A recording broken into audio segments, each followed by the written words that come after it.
15 heures au Caire, mesdames et messieurs, voici notre journal en langue française. Tout d'abord, les principaux titres. Le Premier ministre Dr Moustapha Madbouli affirme que son gouvernement encourage l'industrie pharmaceutique.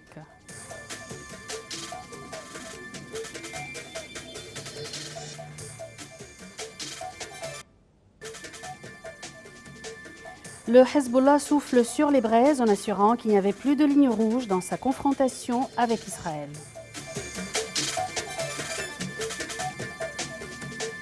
Et en Afghanistan, au moins 16 civils périssent dans un attentat revendiqué par les talibans.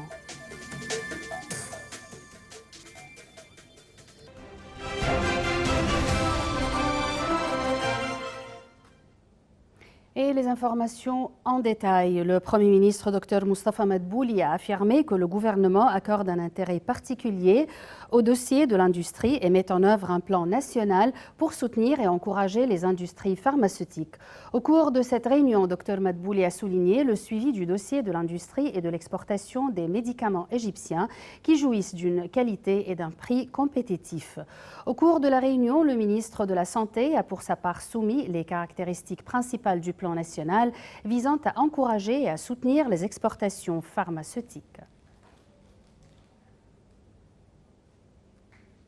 Le Premier ministre Dr Moustapha Madbouli a tenu une réunion pour passer en revue l'accélération des mesures de mainlevée douanière des marchandises. Le chef du gouvernement a affirmé que le gouvernement œuvre actuellement pour faciliter les procédures de mainlevée jouant un rôle important dans l'importation et l'exportation des marchandises. Et le chef du cabinet, le docteur Moustapha Madbouli, s'est entretenu avec la présidente exécutive de la Banque mondiale et candidate au poste du directeur général du Fonds monétaire international, Kristalina Georgieva. Au cours de la réunion, Mme Georgieva a exprimé son aspiration au soutien de l'Égypte à sa candidature, notamment à la lumière des relations distinguées entre l'Égypte et la Bulgarie. Elle a d'autre part loué la réforme économique en Égypte. Le Premier ministre Dr Madbouli a pour sa part mis l'accent sur l'expertise de la candidate bulgare acquise lors de son travail à la Banque mondiale et comme émissaire européen. Le chef de la diplomatie Sameh Choukri s'entretient avec son homologue guinéen Madi Toreya dans le cadre de la convocation de la 6e session de la commission conjointe entre l'Égypte et la Guinée. Les entretiens vont porter sur les relations bilatérales et nombre de questions d'intérêt commun. Une conférence de presse sera ensuite tenue entre les deux ministres. Le ministre des Affaires étrangères Sameh Choukri a assuré que l'Égypte s'attache à parvenir à une solution politique globale en Libye tout en sauvegardant l'intégrité et la sécurité régionale libyenne. Au cours de sa rencontre avec l'envoyé spécial de l'ONU en Libye, Rassen Salem, le chef de la diplomatie a souligné l'importance de déployer les efforts intensifs afin d'intensifier le rôle joué par les institutions nationales en Libye pour lutter contre le terrorisme. L'envoyé onusien a pour sa part salué les efforts égyptiens pour mettre fin à la crise libyenne. Le mouvement libanais Hezbollah a soufflé sur les braises en assurant qu'il n'y avait plus de ligne rouge dans sa confrontation avec Israël. Dans un discours retransmis à la télévision, le chef du Hezbollah, Hassan Nasrallah, a affirmé qu'en cas d'attaque israélienne, son mouvement était prêt à frapper l'État hébreu en son cœur et en profondeur.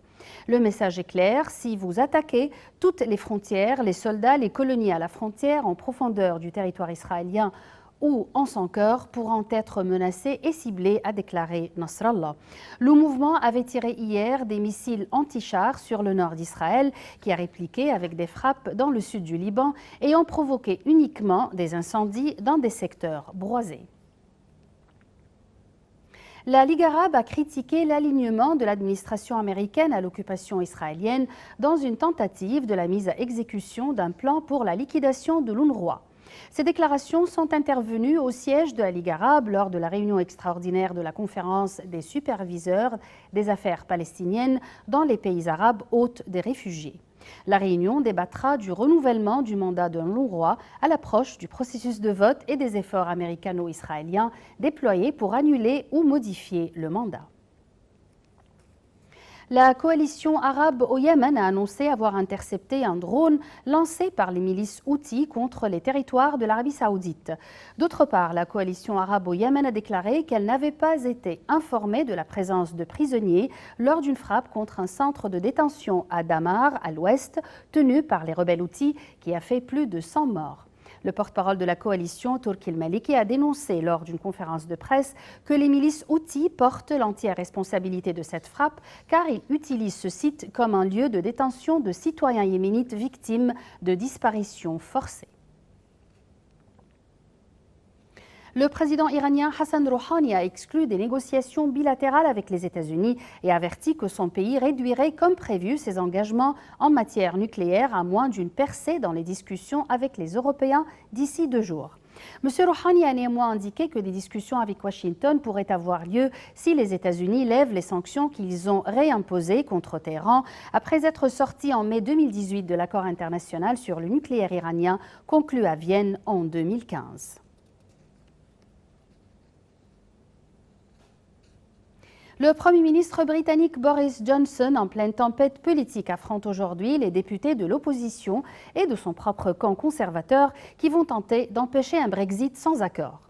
Ces élus conservateurs rebelles s'apprêtent à soutenir l'opposition pour empêcher une sortie brutale de l'Union européenne le 31 octobre.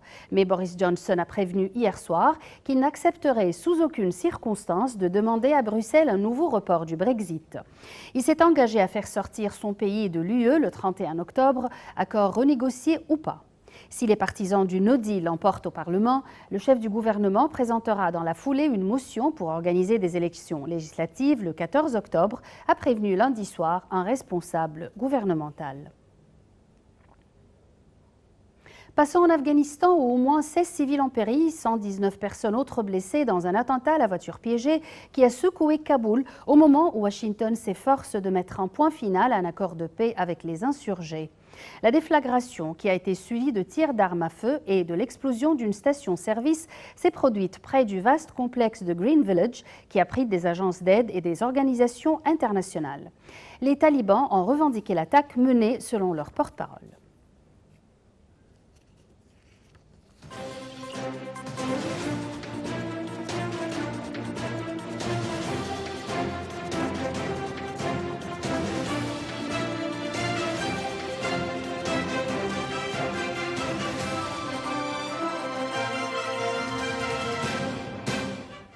Et nous commençons notre rubrique économique par les indices de la Bourse du Caire qui ont enregistré une hausse collective lors de la séance d'aujourd'hui, soutenue par les achats des institutions locales arabes et étrangères. L'indice principal EJX30 a reculé d'environ 0,1% pour dépasser le niveau de 15 100 points. Le JX30 Cap a également haussé de 0,1%. Les indices secondaires EJX70 et EJX100 ont successivement haussé de 0,2% et de 0,3%. Passons à la Chine qui a annoncé qu'elle avait déposé une plainte à l'Organisation mondiale du commerce, l'OMC, en réaction à l'entrée en vigueur aux États-Unis de nouveaux droits de douane sur des produits chinois représentant des milliards de dollars d'importation annuelle. Ces taxes américaines enfreignent gravement le consensus auquel étaient parvenus les chefs d'État des 2 pays à Osaka fin juin pendant le sommet du G20 marqué par l'annonce d'une trêve dans la guerre commerciale bilatérale, a indiqué le ministère chinois du Commerce. Les nouveaux droits de douane additionnels de 15% décidés par l'administration américaine portent sur une partie des 300 milliards de dollars de biens importés de Chine qui avaient été jusqu'alors épargnés par le président Donald Trump. Ils visent un large éventail de produits, notamment alimentaires, et montrent la détermination du président américain à arracher à Pékin un accord commercial.